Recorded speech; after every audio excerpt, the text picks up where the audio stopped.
বন জঙ্গল ছেড়ে একটি হনুমানকে দেখা যাচ্ছে শহরের বিভিন্ন এলাকায় ঘুরে বেড়াতে। কখনো গাছের ডালে, কখনো বাড়ির ছাদে, আবার কখনো সীমানা প্রাচীরের উপর অবস্থান করছে হনুমানটি।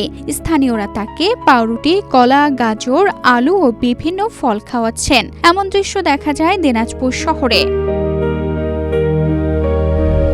তবে কিছু শিশু ও উৎসুক মানুষ হনুমানটি ঢিল মারলে সে আতঙ্কিত হয়ে পালিয়ে যাচ্ছে।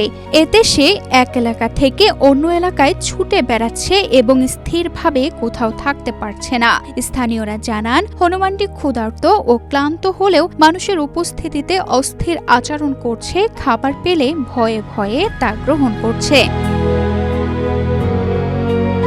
14 মে বৃহস্পতিবার দিনাজপুর পৌর এলাকার বন বিভাগ অফিস এলাকায়ও তাকে লিচু খেতে দেখা যায়। পরে স্থানীয়রা তাকে ফলমূল ও পানি দেয়। খাবার শেষে সে দীর্ঘক্ষণ অবস্থান করে আবার গাছে ও ছাদে চলে যায়। স্থানীয় সচেতন মহল বলছে, বন্য প্রাণীটি যেন ক্ষতিগ্রস্ত না হয় সেজন্য বন বিভাগের উদ্যোগ নেওয়া প্রয়োজন। পাশাপাশি মানুষ তাকে বিরক্ত না করার আহ্বান জানানো হয়েছে।